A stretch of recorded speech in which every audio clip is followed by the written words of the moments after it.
आज हम लोग पढ़ेंगे लोग उत्तक के बारे में। उत्तक अंग्रेजी में क्या कहते हैं इसको? टिश्यू। देखिए उत्तक किसे कहते हैं? कोशिकाओं के समूह को उत्तक कहते हैं। दूसरा, कोशिकाओं के एक समान संरचना और एक समान कार्य के समूह को उत्तक कहते हैं। कोशिकाओं के एक समान संरचना और एक समान कार्य के समूह को क्या कहते हैं? उत्तक कहते हैं। पहले हम लोग कोशिका के बारे में पढ़े थे। लोग कोशिका के अध्ययन को क्या कहते हैं? कोशिका के अध्ययन को साइटोलॉजी। साइटोलॉजी। और उत्तक के अध्ययन को क्या कहते हैं? उत्तक के अध्ययन को कहते हैं हिस्टोलॉजी। हिस्टोलॉजी। कोशिका की खोज किसने किया था?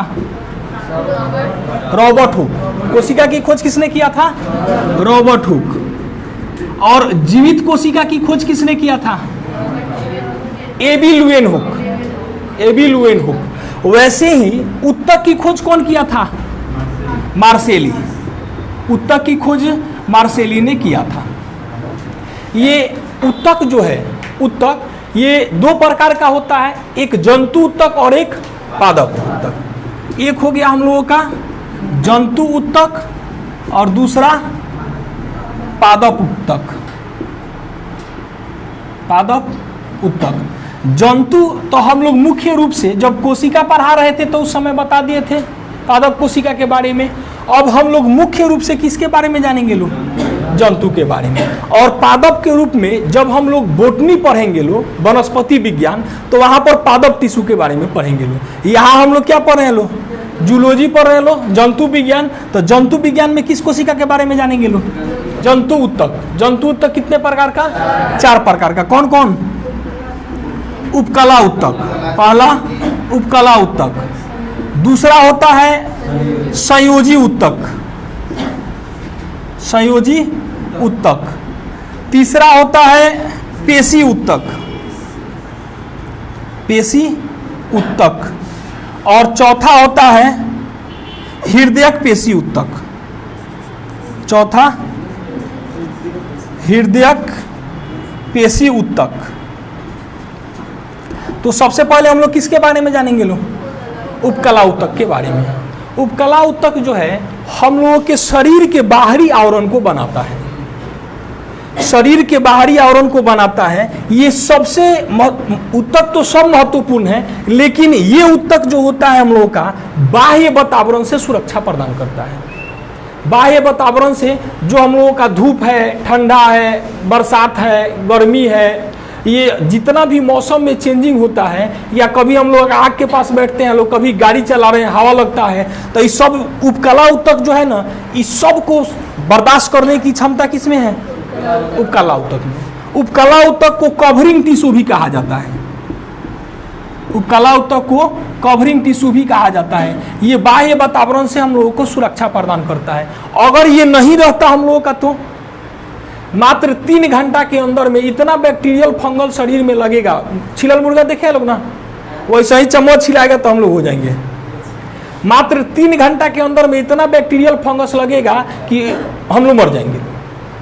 अगर ना होता है कि हम चम्मच छील दिया जाए सुन करके तो क्या होगा, इससे तो आदमी मरिए जाएगा। लेकिन ये अगर उपकला उत्तक ही है जो हम लोगों को बाह्य वातावरण से बचा करके रखा है, इसमें बैक्टीरियल फंगस भी नहीं लगेगा। ठीक है, घाव नोचनी उचनी जो है वो फंगस होता है, वो अलग चीज है, लेकिन ये बाह्य वातावरण से क्या करता है? सुरक्षा प्रदान करता है। इसमें जो है, इसमें हम लोगों का जो नस होता है, नस खून की सप्लाई के लिए जो नस होता है, जिसको क्या कहते हैं हम लोग? रक्त नलिका।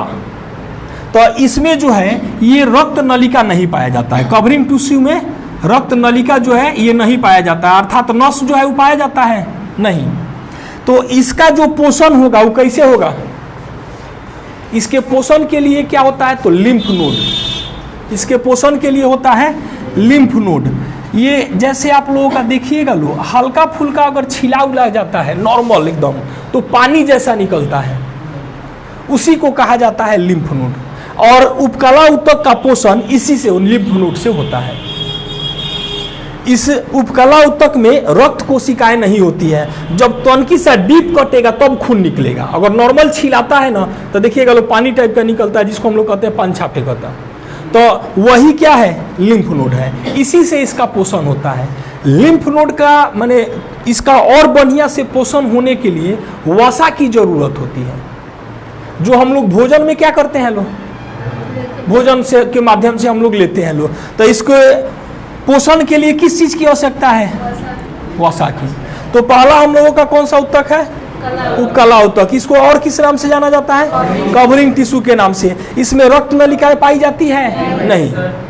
ये इसका पोषण कैसे होता है, लिम्फ नोड से। अब हम लोग जानेंगे लो दूसरा संयोजी ऊतक के बारे में। संयोजी ऊतक, इसको अंग्रेजी में कहा जाता है कनेक्टिव टिश्यू। इसको अंग्रेजी में कहा जाता है कनेक्टिव टिश्यू। कनेक्टिव नाम है, इसका मतलब क्या है, कनेक्ट करने का काम करता है, अर्थात जोड़ने का काम करता है। ठीक है। तो ये संयोजी ऊतक जो होता है ये दो प्रकार का होता है। एक होता है तरल संयोजी ऊतक और एक होता है ठोस संयोजी ऊतक। तो तरल संयोजी ऊतक में हम लोगों का आ जाता है ब्लड। ब्लड जो आप लोग तरल अवस्था में देखते हैं लोग कि ब्लड जो है पानी के जैसा है, ब्लड पानी के जैसा नहीं होता है।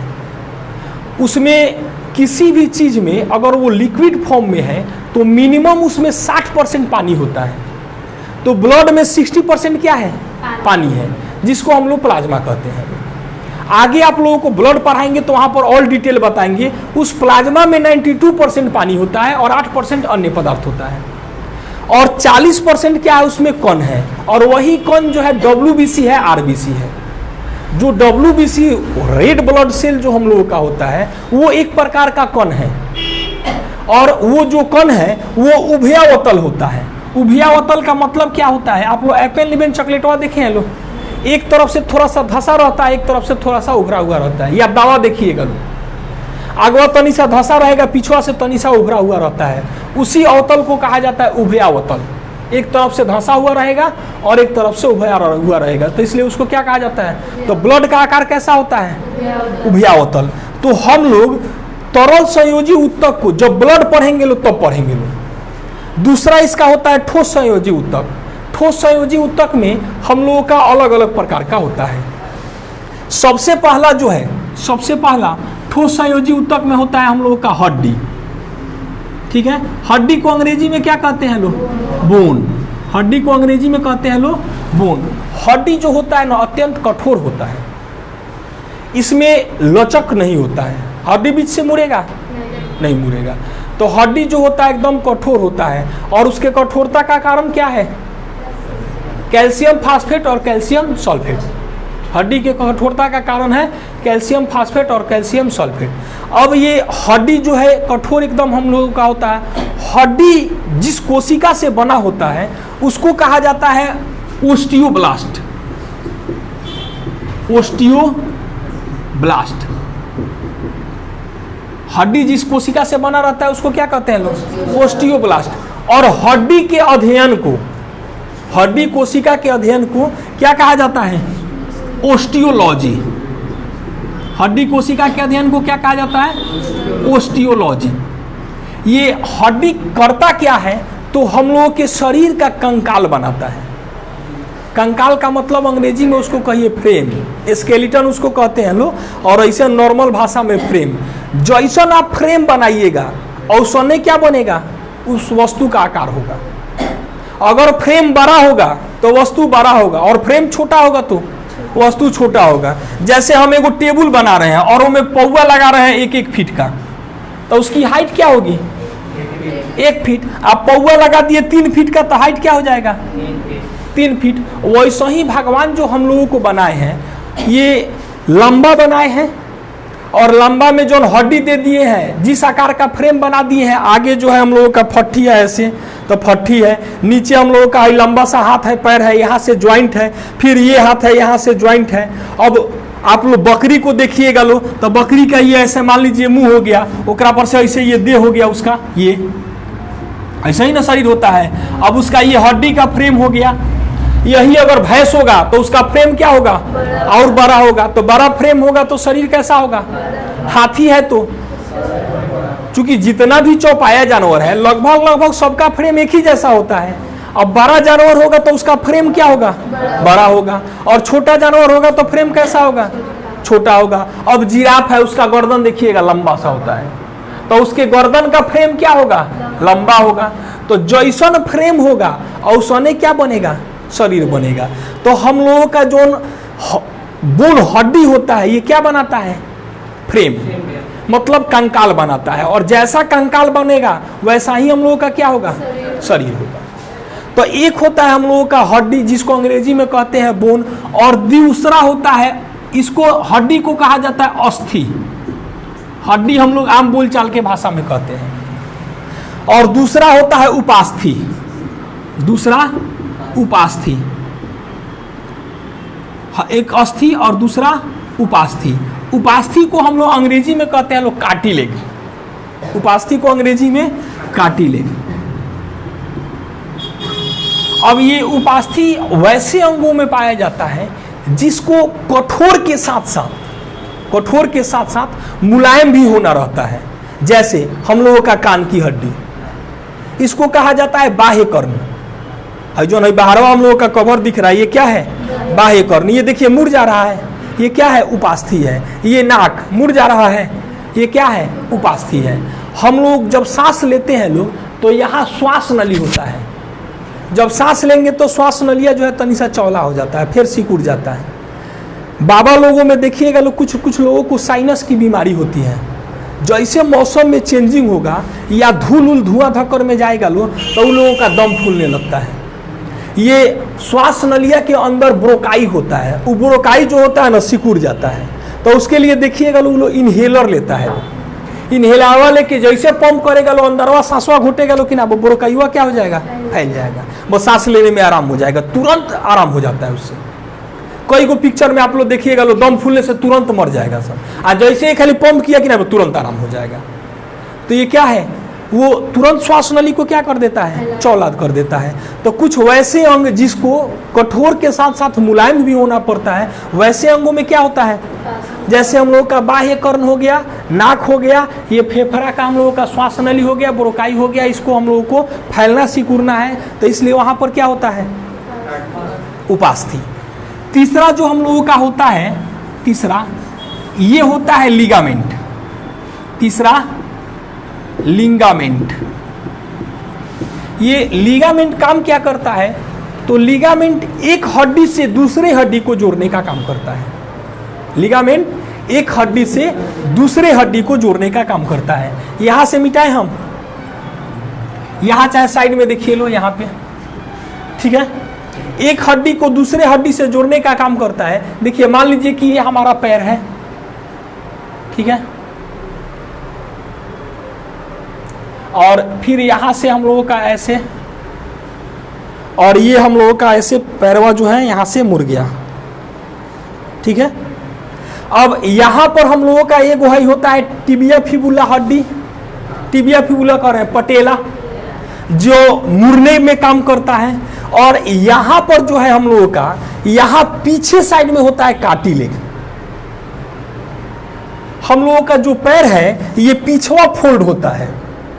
अगर इस पैर को हम पीछे की ओर मुड़े तो आसानी से मुड़ जाएगा, हाई कार्टिलेज क्या होगा, सिकुड़ जाएगा, और हाई आगे खींचे तो फटाक से टूट जाएगा। तो हम लोगों का कार्टिलेज क्या कर रहा है, हड्डी को हड्डी से जोड़ने का काम कर रहा है। और ये किधर खुलेगा, पीछे की ओर, और वही जो हम लोगों के हाथ में होता है ये कहाँ मुड़ता है, आगे की ओर। तो ये कार्टिलेज क्या करता है, हड्डी से हड्डी को जोड़ता है। अब यहां से देखिए ये पीछे की ओर बार बार फोल्ड होगा, बार बार फोल्ड होगा, फोल्ड होगा तो इसमें क्या होगा, घर्षण होगा। अब घर्षण से बचने के लिए हम लोग किस चीज का प्रयोग करते हैं लोग, लुब्रिकेंट का, जिसको कहते हैं लोग ग्रीस, मोबिल, तेल, एकदम सही बात है, ग्रीस। तो भगवानों हम लोगों को क्या किए हैं कि बार बार फोल्ड होगा तो दिक्कत होगा, और इस पर ओवर वेट है, पूरे शरीर का वेट हम लोगों का कहाँ है, पैर पर। तो भगवानों क्या किए हैं कि यहाँ पर एगो ग्रीस दे के भेजे हैं कि जब जब फोल्ड करेगा तो खूब आसानी से क्या होगा, फोल्ड हो जाएगा। इस ग्रीसवा को कहा जाता है साइनोवियल द्रव, साइनोवियल द्रव। ये गांव में जो बाबा लोग होते हैं लोग, या आपके घर में भी कोई बुजुर्ग सदस्य होगा, देखिएगा लोग, उन लोगों को जिसको भी उठने बैठने में समस्या होगी, इसका मतलब क्या है, उनका साइनोवियल द्रव खत्म हो गया है। अब ग्रीस जब खत्म हो जाएगा तो क्या होगा, ये रगड़ाएगा, और रगड़ाएगा तो उठने बैठने में बाप दादा परदादा सब याद पड़ेगा। तो जिसको उठने बैठने में समस्या हो रहा है, इसका मतलब क्या है, उसका है ग्रीसवा खत्म हो गया है। ग्रीसवा को क्या कहते हैं लोग, साइनोवियल द्रव। तो ये ग्रीस जो भगवान दे करके भेजे हैं, एक बार अगर खत्म हो गया तो फिर दोबारा बनेगा ना। अब इसको बचाने का कुछ उपाय है, खत्म हो गया तो फिर आएगा नहीं, जो खत्म हो गया वो जीवन में नहीं आएगा, लेकिन इसको बचाने का कुछ उपाय है। तो जीवन में नहीं आएगा तो बचाने का क्या उपाय है, तो आप नियमित रूप से योगा करिए, एक्सरसाइज करिए, तब जो है ये क्या होगा, बचा रहेगा। और अगर ये खत्म हो गया आओ घर एक्सरसाइज करिएगा तो नहीं होगा। अगर आप लोगों के घर पड़ोस में अगल बगल में कोई ऐसा बुजुर्ग सदस्य होगा, दादी होंगी या बाबा होंगे, देखिएगा उनको कह दीजिएगा ज़मीन पर बैठने के लिए चूके मुके, नहीं बैठोगा उनसे। लैट्रिन बाथरूम में उन लोगों को बहुत दिक्कत होता है, इसलिए वो लोग हाँ इंग्लिश टॉयलेट रखता है लोग, काहे, जमीन पर एकदम फोल्ड होगा, एकदम पूरा भयंकर दर्द करेगा। तो ये लिगामेंट क्या करता है, हड्डी को हड्डी से जोड़ने का काम करता है। और इस हड्डिया में देखिएगा हम लोगों का मांस सटा रहता है, हड्डिया में मांस सटा रहता है। बाबा लोगों का देखिएगा लो, अगर वो लोग बैठेगा लो तो हाथवा खड़ा करेगा लोग ना, तो ऊपर वाला हड्डिया ऊपर रह जाएगा, नीचे मांस वाला लटक जाएगा। या पैर में देखिएगा लो, पैरों में अगर वो लोग बैठा है लोग पैरों फोल्ड करके, तो ऊपर वाला हड्डिया ऊपर रह जाएगा, नीचे मांस वाला लटक जाएगा। तो हड्डी को हड्डी से कौन जोड़ता है, हड्डी को हड्डी से लिगामेंट। और हड्डी को मांस से कौन जोड़ता है, टेंडन। हड्डी को मांस से कौन जोड़ता है, टेंडन। और हड्डी को हड्डी से क्या जोड़ता है, लिगामेंट। लिगामेंट को स्नायु भी कहा जाता है, लिगामेंट को स्नायु भी कहा जाता है। तो हड्डी से हड्डी को कौन जोड़ता है, और हड्डी को मांस से कौन जोड़ता है, टेंडन। हो गया। अगला हम लोगों का जो होता है इसमें लिगामेंट के बाद, इसके बाद चौथा होता है हम लोगों का एडिपोज उत्तक। एडिपोज उत्तक, ये एडिपोज उत्तक क्या करता है, तो सामान्यतः ये एडिपोजवा जो है ना हम लोगों के और कहीं तो बाद में दिखता है, सबसे पहले देखता है पेट पर। एडिपोज का मतलब समझिए चर्बी। इसमें कौन सी संचित है, वसा संचित है, वसा या फैट।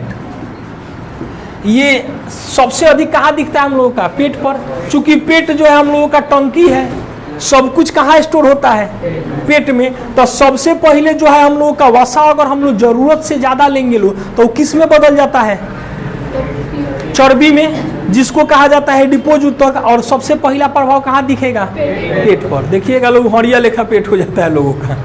और ये चर्बी जो है ना बहुत ही खतरनाक होता है। चर्बी कुछ मात्रा में अगर रहेगा तब तो वो फायदेमंद है, अगर नॉर्मल है तो फायदेमंद है। चर्बी जो है ना हम लोगों का ऊष्मा का कुचालक होता है, ऊष्मा का कुचालक होता है। जो लोग मोटे होंगे उनको ठंडी कम लगेगा, और गर्मी क्या होगा, ज़्यादा लगेगा। ठंडी कम लगने का कारण क्या है, वसा शरीर के चमड़ा ऊपर क्या उत्पन्न हो गया, एडिपोज उत्तक वसा।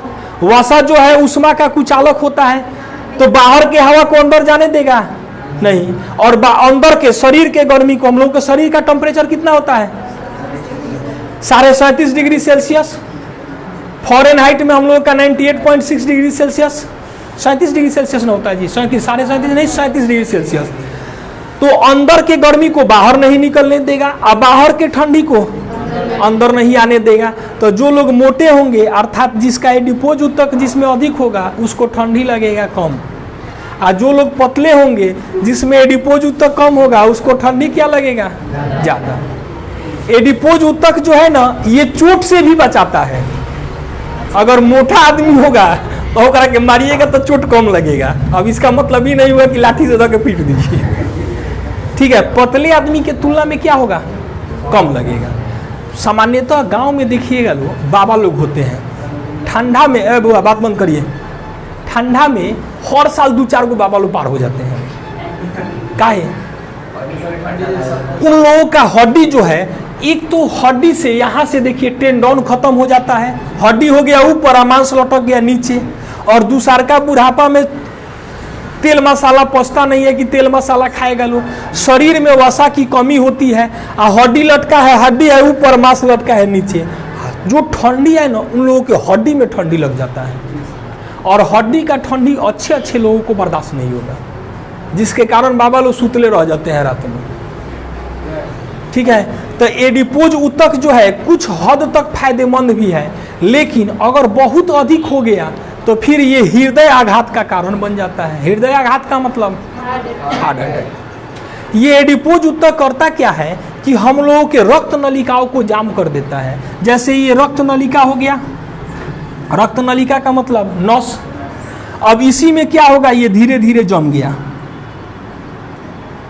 अब ये देखिए आप, यहां से तो आया फ्लो में, और यहां क्या हो गया, पतला हो गया। अब आगे प्रेशर बनाएगा, एकदम बनाएगा प्रेशर। जब नीचे जम गया, ऊपर जम गया, हम लोगों को गाड़ी धोना रहता है, क्या करते हैं लोग, आधा पाइप के दाब देते हैं लोग, और दाब देते हैं, अब आगे क्या होता है, प्रेशर बना देता है। तो आधा मुंह तो इसका दबा गया एडिपोज ऊतक से, अब आगे क्या होगा, प्रेशर बनाएगा। अब प्रेशर बनाएगा तो हम लोगों के ब्रेन में एकदम पतला पतला नस होता है।